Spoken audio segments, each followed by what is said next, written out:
ರಸ್ತೆಯಲ್ಲಿ ಹೆಸರು ರಾಶಿ ರೈತರ ಪಾಲಿಗೆ ನುಂಗಲಾರದ ಬಿಸಿ ತುಪ್ಪವಾಗಿ ಪರಿಣಮಿಸಿದೆ. ಸೇಡಂ ತಾಲೂಕಿನ ಬಹುತೇಕ ಎಲ್ಲ ಕಡೆ ವಾಡಿಕೆಗಿಂತ ಅಧಿಕ ಮಳೆಯಾಗಿದೆ. ಇದು ರೈತರ ಪಾಲಿಗೆ ನುಂಗಲಾರದ ಬಿಸಿ ತುಪ್ಪವಾಗಿ ಪರಿಣಮಿಸಿದೆ. ಇನ್ನು ಸಮೃದ್ಧವಾಗಿ ಬೆಳೆದ ಮುಂಗಾರು ಹಂಗಾಮಿನ ಪ್ರಮುಖ ಬೆಳೆಗಳಲ್ಲಿ ಒಂದಾದ ಹೆಸರು ಕಟಾವಿನ ಹಂತದಲ್ಲಿ ಮಳೆಗಾಹುತಿಯಾಗುತ್ತಿದೆ. ಕೊಯ್ಲಿಗೆ ಬಂದ ಫಸಲು ಬಿಡಿಸಲಾಗದೆ ಜಮೀನಿನಲ್ಲಿ ಕೊಳೆಯುವ ಸ್ಥಿತಿ ಇದೆ. ಹೆಸರು ಮಾತ್ರವಲ್ಲದೆ ತೊಗರಿ, ಉದ್ದು ಸೇರಿದಂತೆ ಇನ್ನಿತರ ಬೆಳೆಗಳು ಹಾಳಾಗುತ್ತಿವೆ.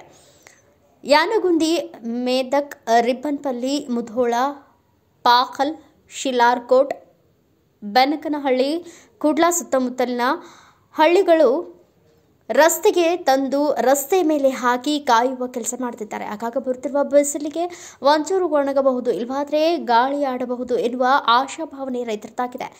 ಕಾಯಿ ಮಳೆಯಿಂದ ಹಸಿಯಾಗಿದ್ದರೂ ಕೆಲವರು ದೇವರ ಮೇಲೆ ಭಾರ ಹಾಕಿ ರಸ್ತೆ ಮೇಲೆ ರಾಶಿ ಮಾಡುವ ಯಂತ್ರದಿಂದ ಹೆಸರು ರಾಶಿ ಮಾಡುತ್ತಿದ್ದಾರೆ. ಎಡಬಿಡದೆ ಸುರಿಯುತ್ತಿರುವ ಮಳೆ ಅನ್ನದಾತರ ಪಾಲಿಗೆ ಶಾಪವಾಗಿ ಕಾಡುತ್ತಿದ್ದಾನೆ. ಇತ್ತ ಕೈಗೆ ಬಂದ ಬೆಳೆ ಬಾಯಿಗೆ ಬಾರದಂತಾಗಿದೆ. ಇದು ರೈತರ ವೈಯಕ್ತಿಕ ಗಂಭೀರತೆ ಮತ್ತು ತೀವ್ರ ನೋವನ್ನು ತೋರಿಸುತ್ತದೆ. ಅವರು ತಮ್ಮ ಜೀವನವನ್ನೇ ಹೂಡಿರುವ ಮಣ್ಣಿಗೆ ನ್ಯಾಯ ಸಿಗಲಿ ಎಂಬ ಮನೋಭಾವ. ಈ ದೇಶದಲ್ಲಿ ಅನ್ನ ನೀಡುತ್ತಿರುವ ರೈತನು ಇಂದು ತನ್ನ ಹಕ್ಕಿಗಾಗಿ ರಸ್ತೆಗೆ ಇಳಿಯಬೇಕಾಗುತ್ತದೆ ಎಂಬುದು ಬಹುಮಾನ್ಯವಾದ ದುರಂತ. ಇತ್ತೀಚಿನ ಮಳೆಯ ಪರಿಣಾಮವಾಗಿ ಸಾವಿರಾರು ಎಕರೆಗಳಲ್ಲಿ ಬೆಳೆ ನಾಶವಾಗಿದೆ. ನವ ಸರ್ಕಾರವನ್ನು ಇದು ಪ್ರಕೃತಿ ದುರಂತ ಎಂದು ಪರಿಗಣಿಸಿ ತಕ್ಷಣ ನಷ್ಟ ಮಾಪನ ಕಾರ್ಯ ಆರಂಭಿಸಿ ಪರಿಹಾರ ಒದಗಿಸಬೇಕು. ಇದು ರೈತರಿಗೆ ತೀರದ ಶೋಕ ಮತ್ತು ಇದರಿಂದ ವಾಹನ ಸವಾರರಿಗೂ ತೊಂದರೆ. ತಾಲೂಕಿನಾದ್ಯಂತ ಹೆಚ್ಚಿನ ಪ್ರಮಾಣದಲ್ಲಿ ಮಳೆಯಾಗಿದ್ದು ರೈತರು ತಮ್ಮ ರಾಶಿಯನ್ನು ರೋಡ್ ಮೇಲೆ ಹಾಕುತ್ತಿದ್ದಾರೆ. ಇದರಿಂದ ರೈತರಿಗೆ ತೀರದ ಶೋಕ ಉಂಟಾಗಿದೆ. ಕೂಡಲೇ ರೈತರ ಈ ಸ್ಥಿತಿ ಬಗ್ಗೆ ಸರ್ಕಾರ ಗಮನ ಹರಿಸಿ ಬೆಳೆ ಹಾನಿ ಪರಿಹಾರ ನೀಡಬೇಕು. ಇದರಿಂದ ರಸ್ತೆಯಲ್ಲಿ ಓಡಾಡುವ ವಾಹನ ಸವಾರರಿಗೆ ತುಂಬಾ ತೊಂದರೆ ಆಗುತ್ತಿದೆ. ಅಪಘಾತಗಳು ಆಗುವ ಸಾಧ್ಯತೆ ಹೆಚ್ಚಾಗಿದೆ. ಆದ್ದರಿಂದ ಸರ್ಕಾರದ ವತಿಯಿಂದ ಪ್ರತಿ ಹಳ್ಳಿಗೂ ರೈತರಿಗಾಗಿ ಒಂದು ಸ್ಥಳ ವ್ಯವಸ್ಥೆ ಮಾಡಬೇಕಿದೆ ಎಂದು ಮೇದಕ್ ಗ್ರಾಮ ಪಂಚಾಯಿತಿ ಉಪಾಧ್ಯಕ್ಷರಾದ ಡಾಕ್ಟರ್ ಮಧುಸೂದನ್ ರೆಡ್ಡಿ ಪಾಟೀಲ್ ವ್ಯಕ್ತಪಡಿಸಿದರು. ನಾಶವಾಗಿರುವ ಬೆಳೆಗೆ ಸೂಕ್ತ ಪರಿಹಾರ ನೀಡಬೇಕು ಎಂದು ಒತ್ತಾಯ ಮಾಡಿದರು.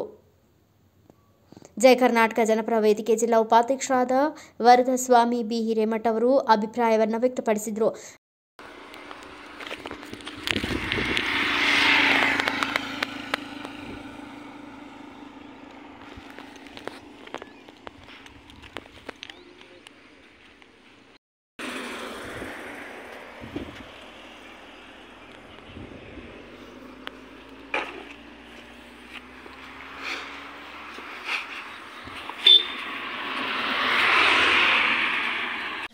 ತೊಗಿರು ಆಗ್ಯಾವ, ಹೆಸರು ಆಗ್ಯಾವ, ಉದ್ದು ಆಗ್ಯಾವ. ನಾವೆಲ್ಲ ಕೂಲಿ ಮಾಡೋರ ಹೆಂಗು ಬತ್ಬೇಕು. ಮಳೆ ಹೆಂಗೆ ಬರ್ಲತ್ತದ, ನಮ್ಗೆ ತಿಪ್ಪಲ ಅದ ಉಣ್ಲಾಕ ಅವ್ರಿಗೆ ಕೊಡ್ಬೇಕ್ರಿ. ಸಾರು ಮಕ್ಕು ಪೈಸೆ ಮಕ್ಕು ಬ್ಯೂರೋ ರಿಪೋರ್ಟ್ ವೆಂಕಟಪ್ಪ ಕೆಸುಗಾಲ್, ಭಾರತ ವೈಭವ news, Sedam. Thanks for watching. Read, discuss and debate with editor Dr. Yan Prashant Rao. Wanted reporters in print, digital and visual media for Bharat Vaibhav Daily Newspaper, BV News 5 Channel and BV Fast Web News from all the talukas of Karnataka, Goa and Maharashtra. If interested, send your resume to 9019229369.